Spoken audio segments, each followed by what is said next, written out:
Ngomongin soal cerita horor itu emang seru banget sih, apalagi kalau nantinya buat dijadikan bahan gibahan sama tongkrongan.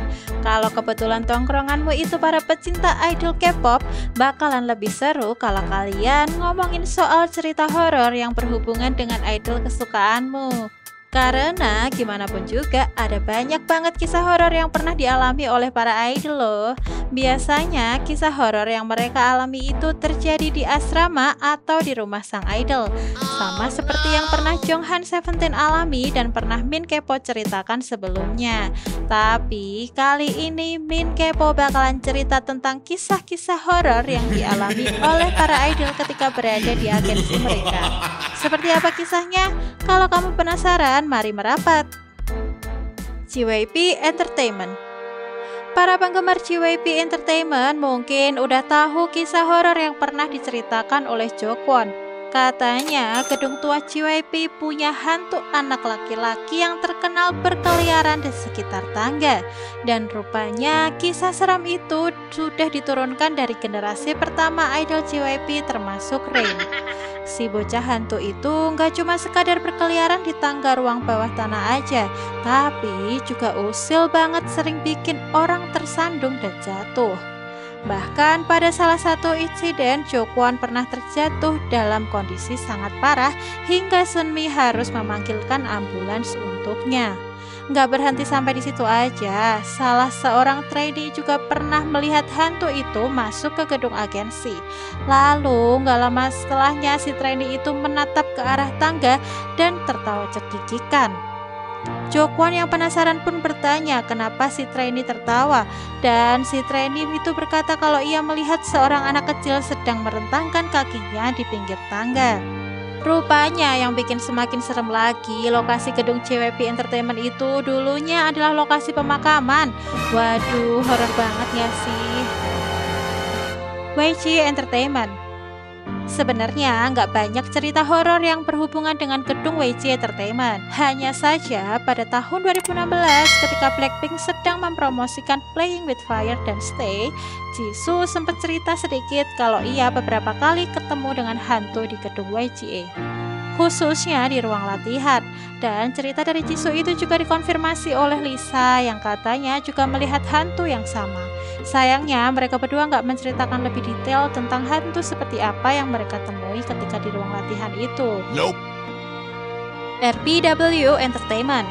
Bagi para penggemar Mamamoo dan One Us, hantu RBW Entertainment yang bernama Minji itu udah nggak asing lagi. Soalnya hantu tersebut sering banget disebutin waktu mereka sedang melakukan live. Kabarnya hantu tersebut sering bergentayangan di kamar mandi dan memainkan lampu. Bahkan seorang produser juga pernah melihat sesosok perempuan yang menyerupai Moonbyul Mamamoo di ruang peralatan kebersihan waktu tengah malam. Sosok yang mirip Moonbyul itu berdiri di belakang wastafel dan menatapnya. Dan rupanya nggak cuma satu atau dua kali aja loh sosok Minji itu menyerupai member Mamamoo. Beberapa kali para staf dan produser sering melihat Moonbyul atau Solar sedang berdiri di salah satu ruangan di gedung itu. Kalau gitu aja sih mungkin nggak kerasa seremnya ya, tapi hal itu bikin serem ketika mereka menyadari kalau saat itu Mamamoo sedang ada jadwal di luar kota dan nggak mungkin berada di sana. Nggak cuma itu aja, hantu itu juga pernah terdengar di ruang rekaman dengan suara ledakan yang sangat kencang dan mengejutkan semua yang ada di sana. Ketika sang produser meninggalkan ruangan itu untuk mengecek asal datangnya suara, betapa terkejutnya dia ketika mendapati pintu ruangan itu terkunci dan semua lampunya mati. Sosok hantu itu juga kemungkinan pernah tertangkap kamera ketika Solar dan Moonbyul melakukan V-Live di malam hari akhir tahun 2019. Saat itu ketika mereka sedang mengobrol, mendadak terdengar suara aneh dan pintu yang mendadak terbuka sendiri. Hanya aja nggak ada orang di sana. Moonbyul sempat berteriak, "Siapa di sana?" Tapi nggak ada jawaban dan suara pintu kembali terdengar. Nah loh, apakah itu adalah hantu Minji ya? WM Entertainment. Bisa dibilang kalau mungkin kejadian horor yang terjadi di gedung WM Entertainment ini terbilang paling epic dan gak bakal terlupakan oleh mereka yang udah mengetahuinya. Masalahnya hantu yang ada di gedung agensi tersebut sampai menjatuh-jatuhkan barang. Dan yang bikin serem, momen itu betulan sampai tertangkap kamera loh. Saat itu Arin dan Jiho Oh Michael sedang melakukan V-Live malam-malam dan berniat membuat cerita horor. Saat itu Jiho sempat menceritakan tentang beberapa pengalaman horor yang ia alami.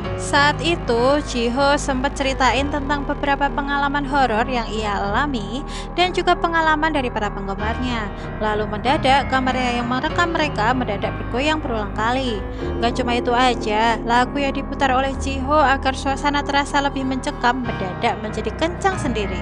Saat itu Jiho juga menceritakan pengalaman yang dialami oleh Sandal dan Pero B1A4, di mana ketika mereka berdua sedang rekaman, hasil dari rekamannya itu ada suara lain yang ikut bernyanyi bersama tapi dengan nada yang jauh lebih rendah. Sandal sempat mengira kalau ia dikerjai, tapi saat itu benar-benar gak ada yang mengerjainya. Jiho pun kemudian menceritakan pengalaman yang ia alami ketika sedang di ruang latihan dan mendadak ponselnya jatuh. Setelah itu suasana menjadi terasa semakin mengerikan, khususnya ketika baterai ponselnya yang tadinya masih 92% mendadak menjadi 0%. Nah loh, momen live itu pun sempat terhenti sebentar sebelum akhirnya mereka kembali live dan kembali menceritakan kisah horor lainnya. Lalu mendadak ada frame foto yang jatuh di dekat Arin ketika Jiho sedang menceritakan sebuah kisah horor. Gak lama kemudian terdengar suara dari arah frame foto yang terjatuh. Jiho yang sedang berpikiran positif pun berkata kalau mungkin itu suara jendela. Tapi gak lama kemudian suara itu terdengar lagi, padahal Arin sudah menutup jendelanya. Dan yang bikin serem, ruangan yang mereka tempati itu nggak berada di lantai pertama. Terus itu suara apa dong? Sebelum mereka mengakhiri V-Live itu, sebuah buku juga sempat jatuh di belakang Arin loh. Dari kisah-kisah horor yang udah Min Kepo ceritain itu, mana menurutmu yang paling serem? Kira-kira ada nggak kisah horor di gedung agensi lain yang menurutmu lebih nyeremin dan belum Min Kepo ceritain? Coba komen di bawah ini ya. Ingin tahu informasi seputar idol K-pop? Klik di kiri atas untuk lanjut. Jangan lupa subscribe juga biar kamu tetap update.